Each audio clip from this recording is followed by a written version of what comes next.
माता पार्वती जी का नामकरण। जब माँ जगदम्बा माया के द्वारा सती स्वरूप का त्याग करके कन्या का रूप धर के हिमालय और मैना देवी के यहाँ जब बालिका बनकर अवतरित हुई, तब प्रसूति गृह में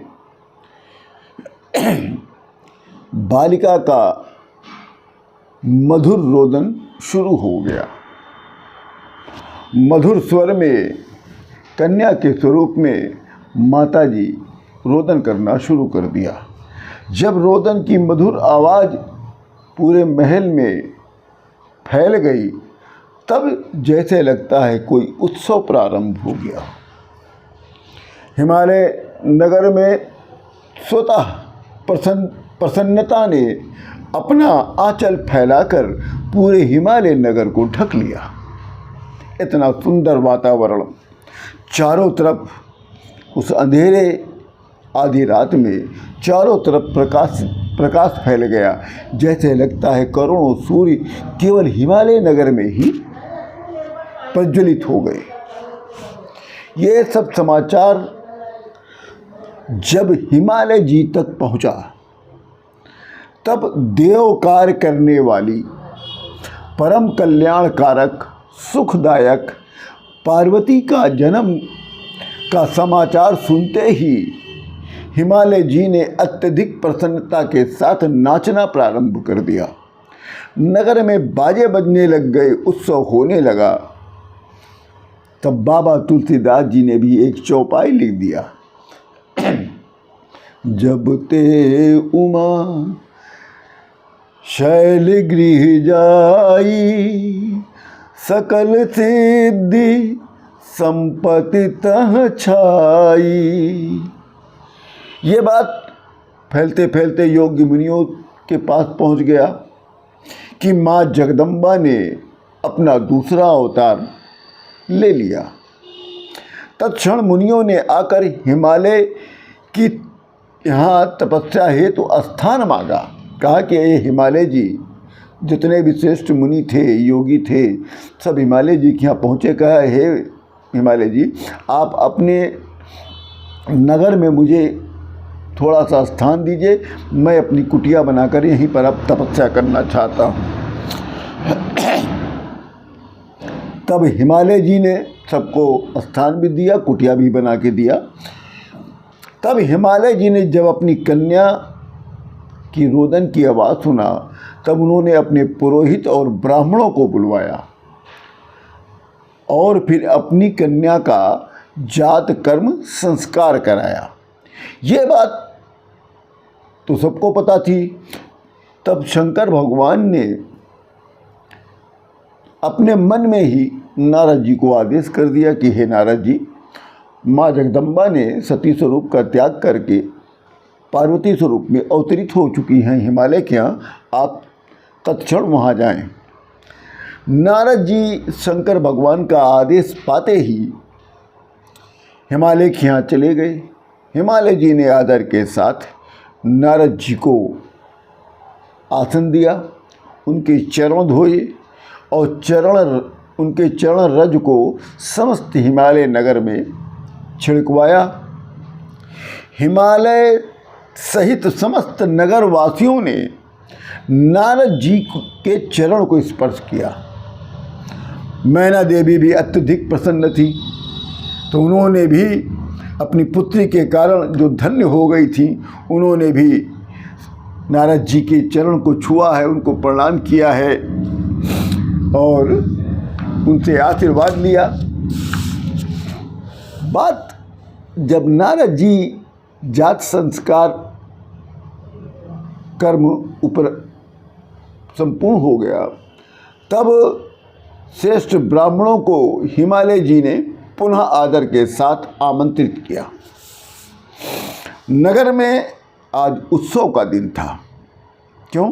कि जात कर्म संस्कार के बाद आज माता का नामकरण संस्कार होना है।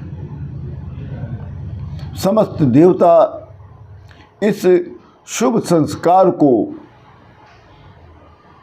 देखने के लिए, दिव्य दर्शन के लिए व्याकुल हो रही थी। समस्त दिशाएं प्रकाशित होने लग गईं। नक्षत्र ग्रह तारे जो माता जगदम्बा के अधीन रहते हैं सब शांत हो गए कि आज उनकी माँ का आज नामकरण होगा।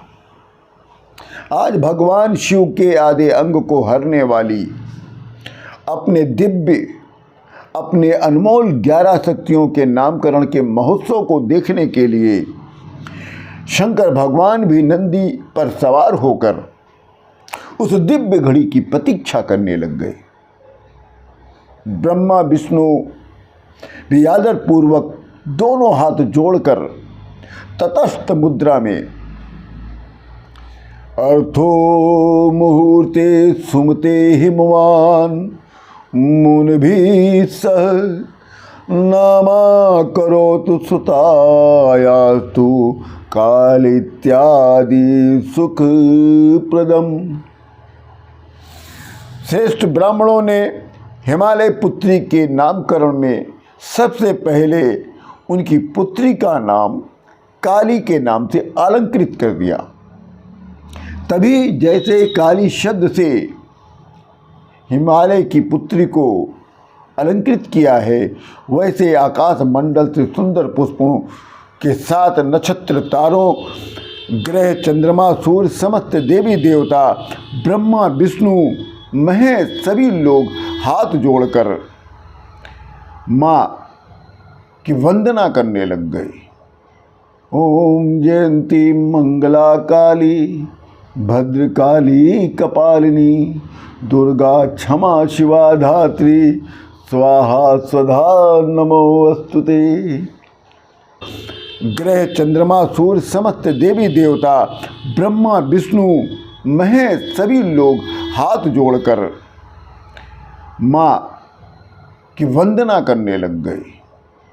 ओम जयंती मंगला काली भद्रकाली कपालिनी दुर्गा क्षमा शिवा धात्री स्वाहा स्वधा नमोस्तुते। सभी ने वहीं पर प्रणाम किया है, पुष्पों की वर्षा किया है, घंटा, घड़ियाल, शंख इत्यादि सब अपने आप स्वतः बजने लग गए। चारों वेदों ने स्वयं गान करना शुरू कर दिया। समस्त देवताओं ने कहा कि हिमाचल सुतानाथ संतुते परमेश्वरी रूपम देहि जयम देहि यशो देहि दिशो जहि। कहा कि है हिमालय की कन्या, आप मुझे रूप दो, जय दो, यश दो और मेरे काम, क्रोध आदि अहंकार शत्रुओं का नाश कर दो। हिमालय जी के नगर में महान उत्सव होने लगा। तभी श्रेष्ठ ब्राह्मणों ने काली शब्द से उनको अलंकृत कर दिया। तब हिमालय जी ने काली शब्द पर कुछ जानना चाहा। तब नारद जी ने कहा कि काली का अर्थ होता है काली, तारा, महाविद्या, षोडशी, भुवनेश्वरी, भैरवी, विद्या, धूमावती, बगलामुखी, सिद्धि विद्या, मातंगी और कमला। ये हिमालय जी काली शब्दों का अर्थ है।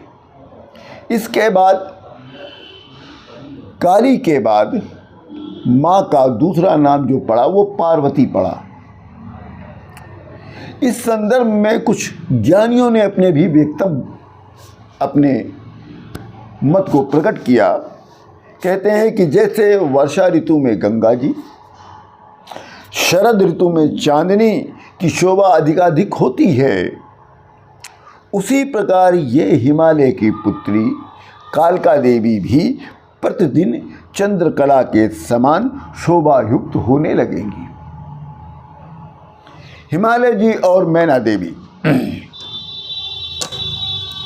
और उनके जितने भी बंधुगण थे, सौशील्य आदि समस्त गुणों से युक्त, कुल परंपरा तथा पर्वत से प्रकट होने के कारण कालिका देवी को प्यार से, प्रेम से पार्वती के नाम से पुकारना प्रारंभ कर दिया।